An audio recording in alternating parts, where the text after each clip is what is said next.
مقدر سنور جاتا ہے، ان سے بغاوت کرنے سے چہرہ بگڑ جاتا ہے، ان سے بغاوت کرنے سے چہرہ بگڑ جاتا ہے۔ حضرت سعدی کے خطیب اعظم ہندوستان کو آپ کے حوالے کر رہا ہوں، اگر بیدار ہیں تو آپ انشاءاللہ بیداری کا ثبوت دیں گے کہ ان کا ذکر پاک کیجئے اور بے شمار کیجئے،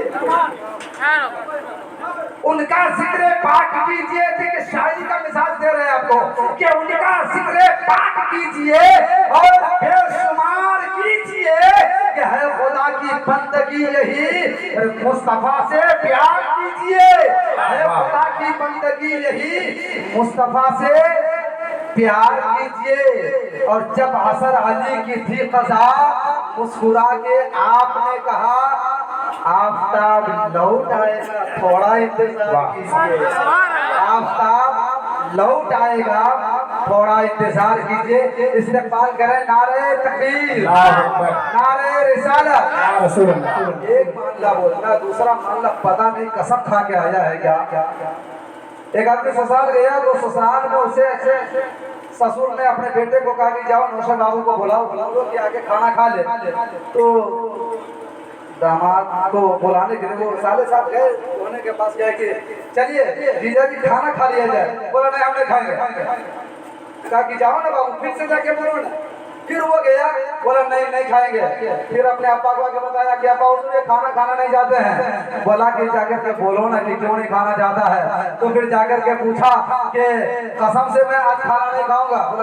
بولا طبیعت ٹھیک نہیں، قسم سے آج کھانا نہیں کھاؤں گا۔ وہ آیا اور آ کر کے بولا ابا آج وہ کھانا نہیں کھائیں گے۔ بولا کہے جاؤ ہم چلتے دیکھیں کیسے کھانا نہیں کھاتا ہے۔ تو انہوں نے کہا کہ ابا جان ایک دم وہ کھانا نہیں کھائیں گے اس لیے کہ انہوں نے قسم کھا لیا۔ کہا اللہ کا شکر ہے کچھ تو کھایا بھوکے نہیں، کچھ تو کھایا ہے بھوکے نہیں۔ اس لیے اس طرح سے اگر حسینی محفل میں بیٹھیں گے، عالم پیغمبر کی موجودگی میں اگر ہم اس طرح سادگی اور شانتی کے ساتھ بیٹھیں گے تو پھر آپ یاد رکھیں یہ ہندوستان ہے۔ اس لیے ہندوستان میں آپ اپنی آواز کو بلند کیجئے، پارلیمنٹ سے آپ کا حق آپ کو دے دیا جائے گا۔ نعرہ تکبیر، نعرہ رسالت، اکبر والدین کانفرنس، خانقاہ عالم پناہ مجیبیہ فلواری شریف، حضرت مولانا لائق احمد صاحب قبلہ، نعرہ تکبیر، نعرہ رسالت۔ ماشاءاللہ، بہت واہ۔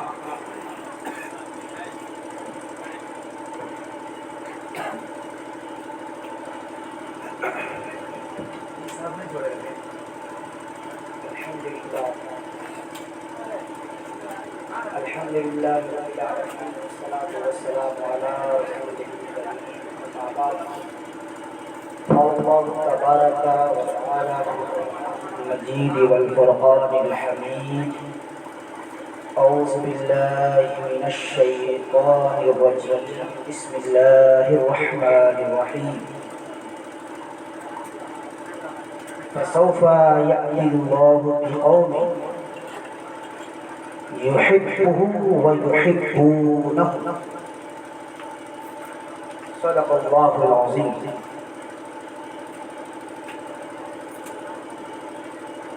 حضرات گرامی،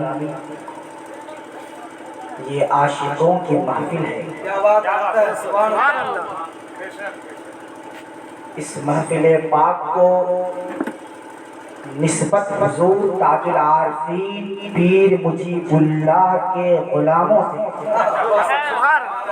اور غلام بیٹھے ہیں اور زندہ دل ہو گئے۔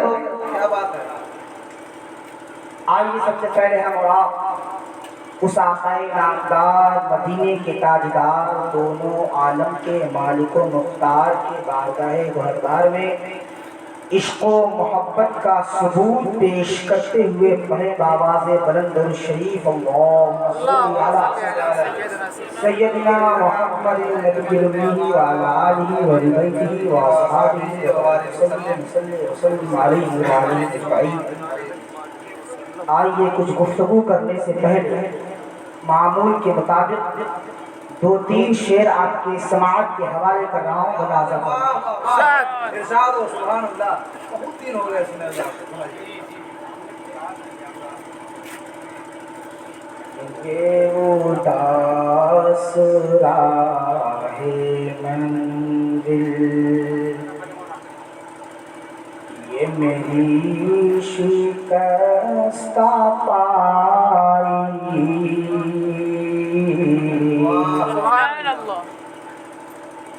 یہ اداس راہ منزل یہ میری شکستہ پائی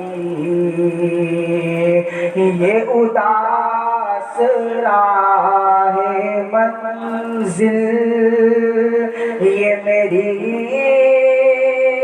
شکستہ پائی یہ اداس راہ منزل یہ میری شکستہ پائی میں تو تھک کے بیٹھ جاتا تیری یاد کام آئی میں تو تھک کے بیٹھ جاتا اور یہ شعر ملاحظہ فرمائے کہ کوئی میرے دل سے پوچھے تیری شان مصطفی کوئی میرے دل سے پوچھے تیری شان مصطفی وہیں مل گیا کنارا جہاں ناؤ ڈگمگا سبحان اللہ سبحان اللہ مل گیا کنارا واہ کنارا جہاں ناؤ ڈگمگائی اور یہ شعر ملاحظہ کریں کہ جو خلاف ہے زمانہ میرا کیا بگاڑ لے کیا بات ہے جو خلاف ہے زمانہ میرا کیا بگاڑ لے جو خلاف ہے زمانہ میرا کیا بگاڑ لے گا میرے ساتھ ہیں محمد میرے ساتھ ہیں محمد میرے ساتھ ہے خدا میرے ساتھ ہیں محمد اور کوئی میرے دل سے پوچھے تیری شان مصطفی کوئی میرے دل سے پوچھے تیری شان مصطفی وہیں مل گیا کنارا جہاں ناؤ ڈگمگائی اور میں ہوں صرف ایک مسافر تو چراغ راہ منزل کہ میں ہوں صرف ایک مسافر تو چراغ راہ منزل میرا کام ہے بھٹکنا واہ کیا بات ہے میرا کام ہے بھٹکنا تیرا کام رہے نعرے تکبیر نعرے رسالت فیضان گرے مجید واہ سبحان اللہ سبحان اللہ میں ہوں صرف ایک مسافر، تو چراغ راہ منزل، میرا کام ہے بھٹکنا، تیرا کام رہنمائی۔ محمد النبی الامی وعلی وعلى آله وصحبه وبارك وسلم وسلم عليه وآله أجمعين۔ حضرات گرامی، ابھی میں نے آپ کے سامنے قرآن کریم کی جس آیت کریمہ کی تلاوت کرنے کا شرف حاصل کیا، اس میں اللہ رب العزت ارشاد فرماتا ہے فَسَوْفَ يَأْتِي اللَّهُ بِقَوْمٍ يُحِبُّهُمْ وَيُحِبُّونَهُ۔ اللہ رب العزت ارشاد فرماتا ہے کہ ان قریب میں ایسی قوم لاؤں گا، ان قریب میں ایسی جماعت لاؤں گا، ان قریب میں ایسے لوگوں کو پیدا کروں گا کہ جس سے میں محبت کروں گا اور میرے محبت کے بعد وہ مجھ سے محبت کریں گے۔ اس نقطے کو سمجھیے گا، اللہ کہہ رہا ہے کہ میں ان سے محبت کروں گا اور پھر وہ مجھ سے محبت کریں گے۔ تو محبت اللہ پہلے کرے گا یا بندہ پہلے کرے گا؟ کیا سنا ہے آپ نے ہمیشہ؟ عبادت کرو، عمل کرو، اچھے اخلاق کرو، اچھے اعمال کرو، اللہ کے مقرب کرو۔ مگر اللہ یہ تو عام چیز ہے، مگر اخلاص کی بات یہاں پر ہے، یہاں پر ان لوگوں کی بات ہے جو خواص ہے، جو سلیکٹڈ ہے۔ اللہ ان کے بارے میں فرما رہا ہے کہ میں ایسی جماعت لاؤں گا، ایسے لوگوں کی تخلیق کروں گا جس سے میں محبت کروں گا، اور جب میں محبت کروں گا تو وہ مجھ سے محبت کرے گا۔ یہ تو قرآن کریم کی آیت ہے جس کا انکار کرنا کفر ہے۔ اللہ اکبر۔ بہت سارے لوگ ایسا سوچ سکتے ہیں کہ ایسے کیسے اللہ پہلے محبت کرے گا، پہلے عمل کچھ ہے ہی نہیں، پہلے ہی محبت ہوگا، کس بنیاد پر؟ وہ عمل کیا کیا، وجہ کیا تھی محبت کرنے کی؟ آگے آئی حدیث قدسی جو اس آیت کی تشریح کے طور پر پیش کر رہا ہوں۔ یہ تو قرآن کی بات ہے، اب قرآن کو تو حدیث سمجھیں گے، قرآن کو سمجھیں گے، حدیث سمجھیں گے۔ حدیث قدسی ہے، اللہ رب العزت ارشاد فرماتا ہے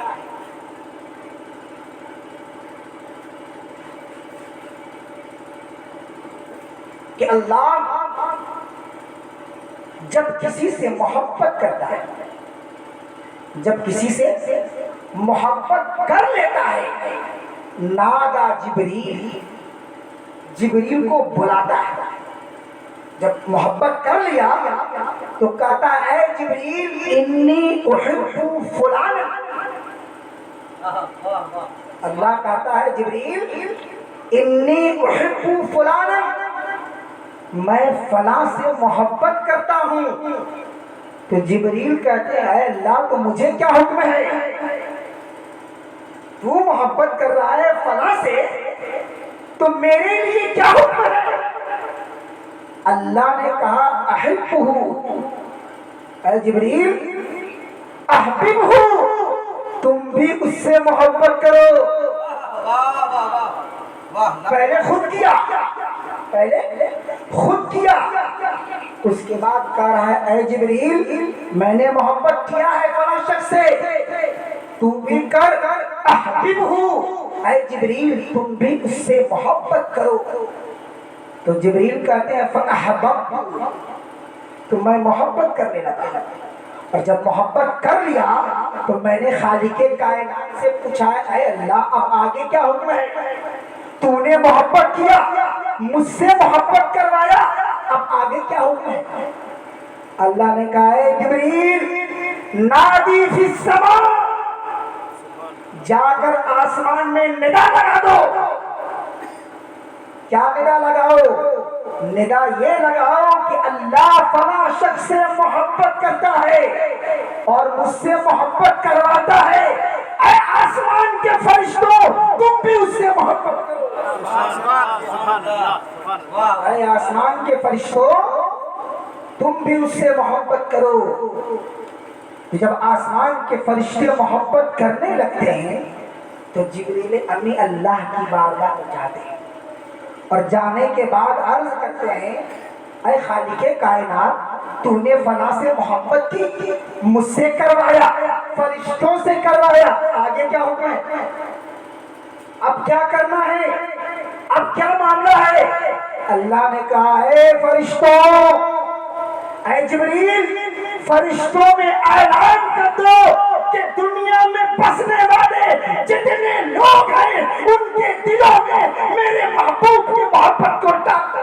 نعرہ تکبیر، نعرہ رسالت، رحمت الہی، واہ واہ، سبحان اللہ سبحان اللہ۔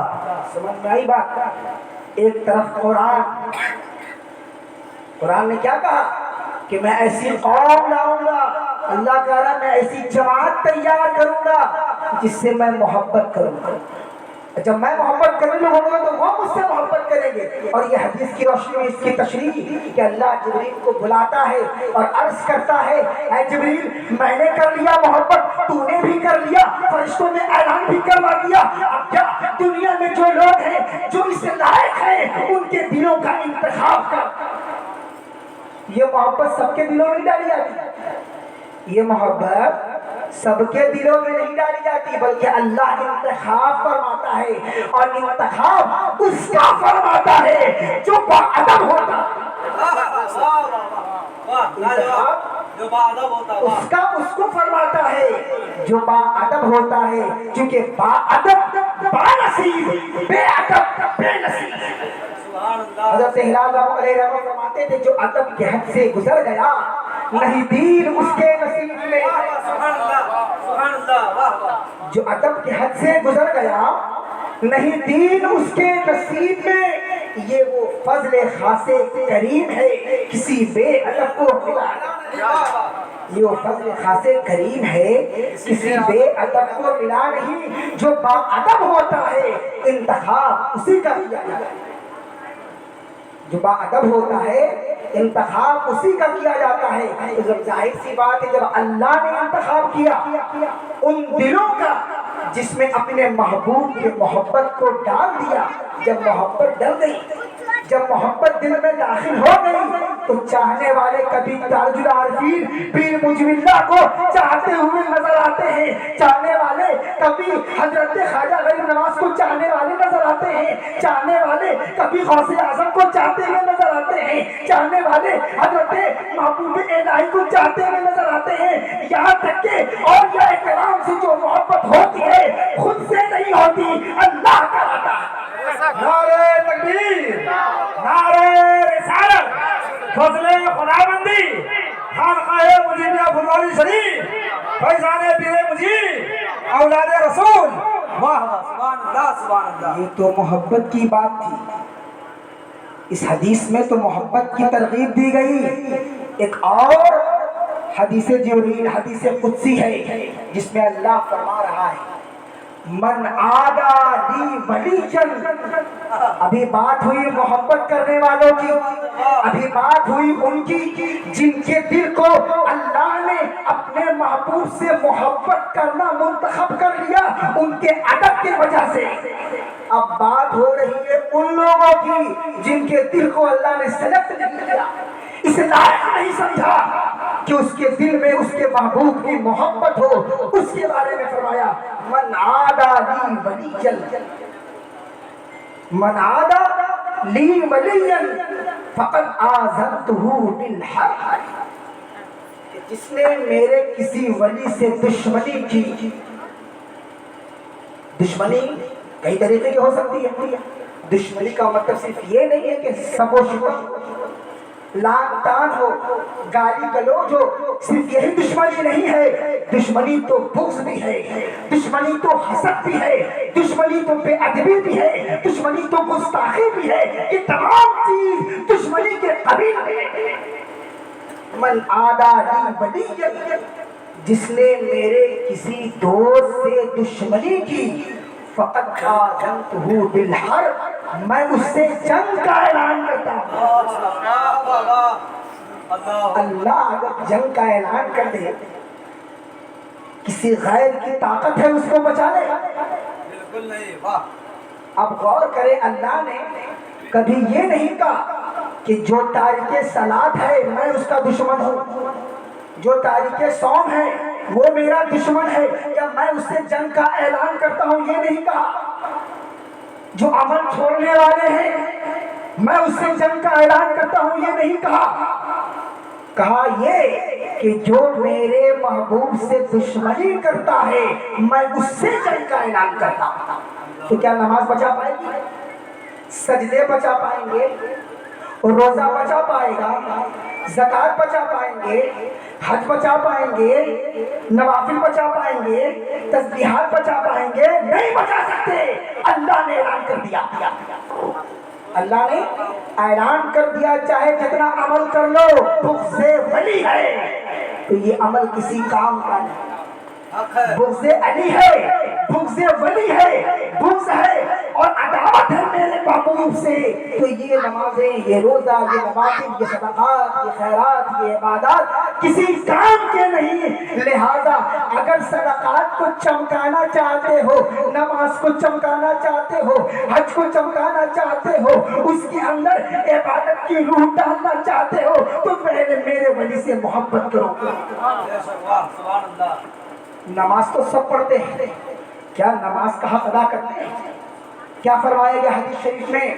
ان تعبد اللہ کأنک تراہ، ان تعبد اللہ کأنک تراہ فإن لم تکن تراہ فإنہ یراک، کہ نماز اس طور پر پڑھو کہ اللہ کو دیکھ رہے ہو۔ کون دیکھتا ہے مسجد میں؟ اللہ ہے۔ یہاں پر کوئی جو تحریمہ باندھے اور اللہ کا تصور آ جائے اور دیکھے نماز میں اللہ کو؟ ہے کوئی ایسا؟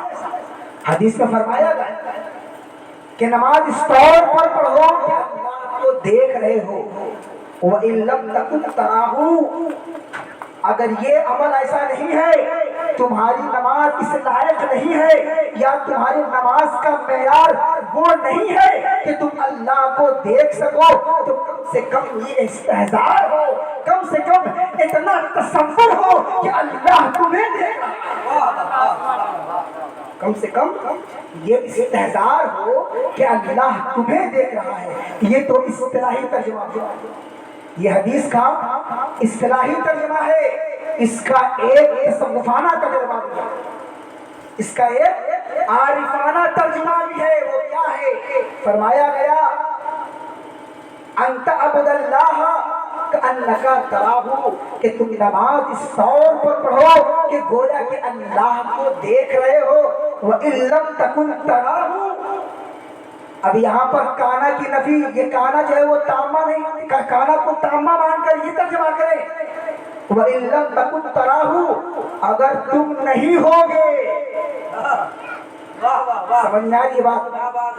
وَإِن لَمْ تَكُنْ، اگر تم نہیں ہوگے، یعنی اپنی ذات کی نفی کر دو گے، اپنا وجود جب ختم کر دو گے، اپنی نفی کر ڈالو گے، اپنا وجود جب ختم کر ڈالو گے، جب تم خود کو کل عدم سمجھو گے، تراہ تب دیکھ لو گے۔ سمجھ میں آیا عارفانہ ترجمہ؟ وَإِن لَمْ تَكُنْ تَرَاهُ، وَإِن لَمْ تَكُنْ، جب تم نہیں ہوگے تو دیکھ لو گے، جب تم نہیں ہوگے۔ یہ فلسفہ حضرت شیخ ابن العربی کا ہے۔ یہ فلسفہ کس کا ہے؟ شیخ ابن العربی۔ انہوں نے ایک فلسفہ دیا وحدت الوجود کا۔ کیا دیا؟ وحدت الوجود۔ یہ وحدت الوجود کیا ہے؟ وحدت الوجود میں جو عارف ہوتا ہے جب مراقبے میں ہوتا ہے تو وہ ہر ایک چیز کی نفی کرتا ہے، جب وہ اللہ کو دیکھتا ہو اور جب وہ مراقبے میں ہوتا ہے تو اس کو اللہ کے علاوہ دنیا میں کچھ نہیں نظر آتا. بات سمجھ آئی؟ جب وہ مراقبے میں ہوتا ہے تو اس کو اللہ کے علاوہ دنیا کی کوئی شے نظر نہیں آتی. اس لیے وہ کہتا ہے کہ کوئی نہیں، اگر کوئی ہے تو صرف حق ہے، اگر کوئی ہے تو صرف اللہ ہے. تو کہا یہ جو انسان نظر آ رہے ہیں، یہ جو اشجار نظر آ رہے ہیں، یہ جو درخت نظر آ رہے ہیں، یہ جو سمندر نظر آ رہے ہیں، یہ جو پہاڑ نظر آ رہے ہیں، یہ جو چرند پرند نظر آ رہے ہیں، یہ جو جمادات نظر آ رہے ہیں، تمام حیوانات نظر آ رہے ہیں، پھر یہ کیا ہے؟ تو فرمایا گیا ان کا اپنا کوئی وجود نہیں ہے، اللہ کے وجود کا مظہر ہے. سمجھ میں آ رہی ہے بات؟ ان کا اپنا کوئی، ارے میرے اللہ نے مجھے تخلیق کیا تو ہم ہیں، اور جب تخلیق نہیں کیا تو کہاں تھا؟ جب میری تخلیق نہیں ہوئی تھی تو کہاں تھے؟ نام و نشان نہیں تھا. تو ہے تو اللہ کی قدرت ہے، اور یہی اللہ کا مظہر ہے. وَإِن لَمْ تَكُنْ، اگر تم نہیں ہوگے تراہو دیکھ لو. پہلے اپنی ذات کی نفی کرو، خود کو مار دو، خود کو ختم کر ڈالو. جب خود کو ختم کر ڈالو گے تو اللہ کو دیکھ لو گے. جب خود کو ختم کر ڈالو گے تو اللہ کو دیکھ لو گے. خود کو کیسے ختم کیا جائے؟ قرآن نے کہا وَتَبَتَّلْ إِلَيْهِ تَبْتِيلًا. اللہ کے ولی کا معاملہ تو ایسا ہے جب وہ عبادت کرتے ہیں تو پاش پاش ہو جاتے ہیں. آپ نے سنا ہوگا بعض اولیاء کرام ایسے ہیں کہ جن کے جسم کے اعضاء الگ الگ ہو جاتے ہیں اور ہر اعضاء اللہ کی تسبیح بیان کرتا ہے. ہر اعضاء اللہ کی تسبیح بیان کرتا ہے. وہ کیسے ہوتا ہے؟ یہ ہماری نظر دیکھ سکتی ہے.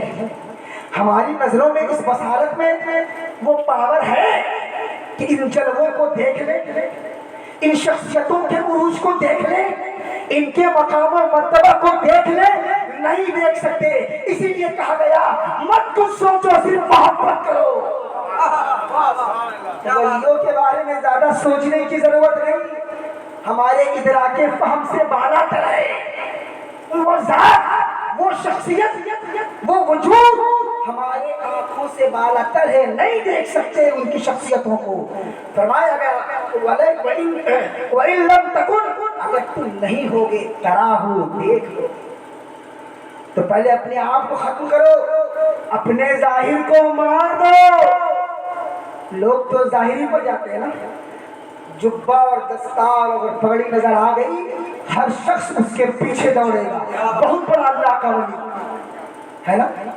آج کل تو پیر صاحب لباس میں جانے جاتے ہیں، اور اگر ایسا کوئی صوفی بیٹھے جو نہ لباس میں ہے، نہ چمک دمک میں ہے، نہ لوگوں کے لیے اپنی زینت اختیار کر رہا ہے، تو لوگ یہ سمجھیں گے یہ اللہ کا ولی تھوڑی ہے. اللہ کا ولی ہوتا بڑا جبہ ہوتا، لمبا شملہ ہوتا اور وضع قطع میں ہوتا، تب نہ اس سے مرید ہوگی. پھر رہے ہیں آج دیکھیے سڑکوں پر گھوم رہے ہیں، کس لیے؟ مریدوں کی تلاش. کس کے لیے گھوم رہے ہیں؟ مریدوں کی تلاش میں. ایک بار حضرت داتا گنج بخش علی ہجویری، نام سنا ہے آپ لوگوں؟ وہی داتا گنج بخش کہ جب خواجہ غریب نواز ہندوستان آئے تو 40 روز تک آپ کے مزار میں معتکف رہے. وہ علی ہجویری اپنی کتاب کشف المحجوب میں لکھتے ہیں کہ ایک بار میں اپنے شیخ کے ساتھ کہیں جا رہا، کہیں سفر پر، میں نے کچھ لوگوں کو دیکھا کہ جبہ و دستار میں ہے، وضع قطع میں ہے، خرقہ اس طرح پانا ہے جیسے صوفیوں کا خرقہ ہو، وضع قطع صوفیانہ بنا رکھا ہے، اور خرقہ صوفیت پہن کر کے لوگوں کے سامنے دامن اٹھا کر کے لوگوں سے مانگ رہا ہے. اور کوئی آ رہا ہے، کوئی کچھ دے رہا ہے ان کے دامن میں، کوئی کچھ ڈال رہا ہے، کوئی کچھ دے رہا ہے، اور لوگ ان کے تعلق سے لان تان اعلان بھی کر رہے ہیں، جو کہ تعین و تشریح بھی کر رہے ہیں، کوئی بری نظروں سے دیکھ بھی رہا ہے اور ذلیل و خوار بھی ہو رہے ہیں۔ انہوں نے دیکھا کہ یہ اونچی شخصیت یہ جبہ و دستار میں یہ وضاقتہ کے ساتھ ہے اور اس طرح ان کی بے رسوائی ہو رہی ہے، اس طریقے سے لوگ ان کی تذلیل کر رہے ہیں۔ تو اپنے شیخ سے پوچھا، کون؟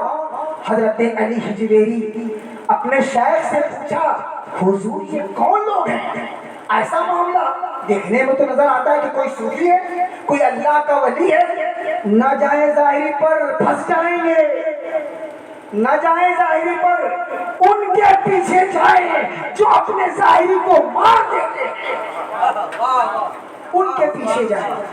تو ان کے شیخ نے کہا، حضرت علی حجویری کے شیخ نے کہا کہ یہ وہ لوگ ہیں جن کے پیر مریدوں کی تلاش میں در در کی ٹھوکریں کھاتا ہے، مرید کے لیے گھومتا پھرتا ہے، یہ وہ لوگ ہیں۔ لہذا جب ان کا پیر مریدوں کا مرید ہوتا ہے تو اس کے مرید کا یہ حال ہوتا ہے کہ لوگوں کے نظروں میں ذلیل و خوار ہوتا ہے۔ بات سمجھ میں آئی؟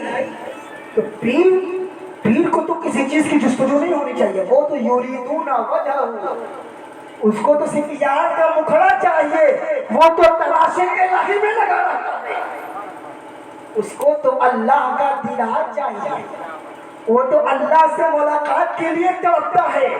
اس کے اعمال اس لیے نہیں ہوتے ہیں کہ جنت مل جائے۔ ہم اور آپ عبادت کیوں کرتے ہیں؟ ارے بھائی کیوں کرتے ہیں؟ جنت کے لیے بولیے، کیوں کرتے ہیں؟ یا کوئی ایسا شخص ہے جس کو یہ کہے کہ مجھے جنت کی امید نہیں ہے، نہ لالچ اتنی ہے؟ سب کہے گا کہ جنت چاہیے، سب کہے گا جنت میں جانا ہے، سب یہی کہتا ہے نا۔ اس لیے عبادت کرتے ہیں، رات میں اٹھتے تہجد پڑھتے ہیں، تسبیح لاتے ہیں، پوچھتے کیوں کر رہے ہو؟ جنت میں جانا ہے، اللہ نے وعدہ کر رکھا ہے، بات حقیقت ہے کہ جنت میں جانا ہے اور جنت میں جانے کے لیے عمل کرنا ہے، تبھی نہ جنت میں جائیں گے۔ مگر قربان جاؤ اس جماعت پر جس کے غلامی کا پٹا ہماری گردنوں میں ہے، قربان جاؤ اس اہل اللہ پر جو عبادت اس لیے نہیں کرتے کہ جنت مل جائے، ان کو نہ جنت کی پرواہ نہ دنیا کی پرواہ، وہ تو عبادت اس لیے کرتے ہیں یریدون وجہہ، تاکہ اللہ کا دیدار حاصل ہو، صرف اللہ کے دیدار کے لیے عبادت کرتے ہیں۔ حضرت شاہ عبدالحق محدث دہلوی اپنی کتاب اخبار الاخیار میں فرماتے ہیں کہ کسی نے پوچھا کہ اہل شریعت کی منزل کیا ہے اور اہل طریقت کی منزل کیا ہے؟ میری بات سمجھ میں آپ لوگوں کو آ رہی ہے؟ دشواری تو نہیں ہو رہی؟ بہت زیادہ گاڑھا اسلوب میں نہیں بول رہا، بہت موٹے موٹے الفاظ میں بول رہا تھا کہ آپ لوگ سمجھ سکیں۔ ایک طرف ہے شریعت اور ایک طرف ہے طریقت، ایک طرف ہے اہل شریعت اور ایک طرف ہے اہل طریقت۔ انہوں نے پوچھا کہ اہل شریعت کی منزل کیا ہے اور اہل طریقت کی منزل کیا ہے؟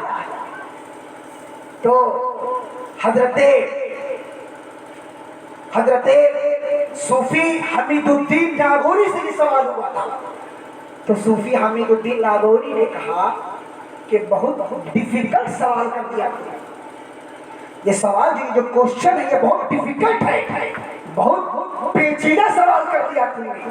فرمایا گیا بتایا جائے اہل شریعت کی منزل کیا ہے، اہل طریقت کی منزل کیا ہے؟ تو حضرت صوفی حمید الدین ناگوری فرماتے ہیں اہل شریعت کی منزل جنت ہے اور اہل طریقت کی منزل وجہ اللہ ہے۔ نعرے تکبیر، نعرے رسالت، خانقاہ عالم بنا، عظمت والدین کانفرنس۔ اہل شریعت کی منزل جنت ہے اور قرآن میں جنت کا وعدہ کیا گیا، وہ اس لیے عبادت کرتے ہیں تاکہ جنت مل جائے، پر اہل طریقت کی منزل جنت نہیں ہے، وجہ اللہ، وہ اللہ کے چہرے کے طالب ہوتے ہیں، اس لیے وہ عبادت اس طور پر کرتے ہیں کہ وَتَبَتَّلْ إِلَيْهِ تَبْتِيلًا، ان کا پورا وجود اللہ کے ذکر میں لگا رہتا ہے۔ واہ سبحان اللہ۔ وَإِن لَمْ تَكُنْ تراہو، جب اپنا وجود ختم کر ڈالو گے، اپنی نفی کر ڈالو گے، اپنے ظاہری کو مار دو گے، تب اللہ کو دیکھ لو گے۔ سبحان اللہ سبحان اللہ۔ فرمایا، آگے فرمایا گیا وما یزال عبدی یتقرب الی بالنوافل۔ ایک طرف تو یہ بات جو تقوی والے ہیں، جو عمل والے ہیں، ان سے یہ کہا گیا کہ عمل کر رہے ہو کرو، میرے ولیوں سے بغض نہ رکھنا ورنہ سارا عمل دھرا کا دھرا رہ جائے گا۔ اور ایک طرف فرما رہا ہے یہاں پر حکم ہے اہل اللہ، وما یزال عبدی یتقرب الی بالنوافل، مگر یاد رکھو تقرب تو فرائض و واجبات کے پابندی سے ہی آتی ہے۔ محبت تو ہے مگر محبت کے ساتھ ساتھ فرائض و واجبات پر عمل ضروری ہے۔ اگر کوئی یہ کہے کہ ہم اللہ کا ولی اور نماز چھوڑ کے بیٹھے، بعض ایسے بھی لوگ ہیں جو اپنے آپ کو صوفی کہتے ہیں اور خانقاہ والے سمجھتے ہیں، مگر نماز سے کوئی دور دور کا تعلق نہیں، ہرا ہرا رنگ پہن کر کے گھومتے رہتے ہیں اور یہ کہتے ہیں کہ نماز پڑھنے کی کیا ضرورت ہے، ہم تو تصور میں نماز پڑھتے ہیں۔ لہذا فتویٰ ظاہری پر لگتا ہے، فتویٰ ظاہری پر لگتا ہے، نماز فرض ہے، پہلے اس کو پڑھیے، کیونکہ اللہ کا رائے جو تقرب حاصل ہوتا ہے وہ فرائض و واجبات سے، اور لگاتار بندہ نفل پڑھتے رہتا ہے یہاں تک کہ وہ میرے قریب ہو جاتا ہے۔ ما یزال عبدی یتقرب الی بالنوافل، وہ نفل کے ذریعے میری قربت اختیار کر لیتا ہے، اور جب قربت اختیار کر لیتا ہے حتی احبہ، پھر میں اس سے محبت کرنے لگتا ہوں، اور فیضا احببتہ، اور جب میں محبت کرنے لگتا ہوں تو انعام کیا ملتا ہے؟ جب محبت کرنے لگتا ہوں تو انعام کیا ملتا ہے؟ کنت سمعہ الذی یسمع بہ، انعام یہ ملتا ہے، اللہ کہتا ہے میں ان کا کان ہو جاتا ہوں جس سے وہ سنتا ہے۔ بات سمجھ آ رہی ہے؟ یہ کان تو اللہ کے ولی کا ہے، کان کس کا ہے؟ اللہ کے ولی کا ہے، اور رب کہہ رہا ہے میں اس کا کان ہو جاتا ہوں۔ اب جائیے تاج العارفین کے آستانے پر، جائیے خواجہ غریب نواز کے آستانے پر، جائیے حضرت وارث رسول اللہ بنارسی کے آستانے پر، جائیے محبوب الہی کے آستانے پر، اور جانے کے بعد جب اس شام جاتے ہیں تو اپنا معاملہ پیش کرتے ہیں، اور جب معاملہ پیش کرتے ہیں تو بعض اہل نظر یہ سمجھتے ہیں کہ یہ شرک کر رہا ہے، مگر اللہ کہتا ہے کنت سمعہ، اے نادانوں تم یہ نہ سمجھو کہ تم اپنی بات جس کو بتا رہے ہو یہ معاملہ صرف اس تک ہے، ارے میں تو اس کا کان ہو رہا ہوں، تم کہو کہ اس سے بات مجھ تک پہنچے۔ سبحان اللہ سبحان اللہ، نعرہ تکبیر، نعرہ رسالت، علماء اہل سنت، خانقاہ عالم بنا خانقاہ مجیبیہ پھلواری شریف، مسلمانان محدہ بستی، نعرہ تکبیر، نعرہ رسالت۔ حدیث قدسی بیان کر رہا ہوں، کوئی لفاظی نہیں، کوئی یہ نہ سمجھے کہ واقعہ ہے، حدیث قدسی اللہ کہہ رہا ہے کنت سمعہ، میں اس کا کان ہو جاتا ہوں، الذی یسمع بہ، جس سے وہ سنتا ہے، اور فرمایا آگے وبصرہ الذی یبصر بہ، میں اس کی آنکھ ہو جاتا ہوں جس سے وہ دیکھتا ہے۔ اب اس کی نظر ہمارے اور آپ کی نظر کی طرح نہیں ہوتی، وہ جب آسمان پر دیکھتا ہے تو لوح محفوظ نظر آتا ہے، حجابات اٹھا لیے جاتے ہیں، پردے ہٹا لیے جاتے ہیں، اور جب زمین کو دیکھتا ہے تو تحت الثرى نظر آتا ہے۔ سبحان اللہ سبحان اللہ سبحان اللہ۔ حجابات تو ہمارے آنکھوں پر ہے، پردے تو ہمارے آنکھوں پر ہے، وہ اللہ کے جو ولی ہیں اللہ پردہ ہٹا لیتا ہے۔ جب خواجہ غریب نواز اپنے ظاہری علم کو تکمیل کرنے کے بعد اپنے شیخ کے پاس گئے باطنی علم کے تکمیل کے لیے، اور جب بیعت ہو گئے اور باطنی ترقی ہو گئی تو ان کے شیخ نے کہا کہ معین الدین آسمان کی طرف دیکھو کچھ نظر آتا ہے؟ خواجہ غریب نواز نے آسمان کی طرف دیکھا، کہا کچھ نظر نہیں آ رہا، آسمان نظر آ رہا، کچھ نظر نہیں آ رہا۔ عثمان ہارونی نے فرمایا دیکھو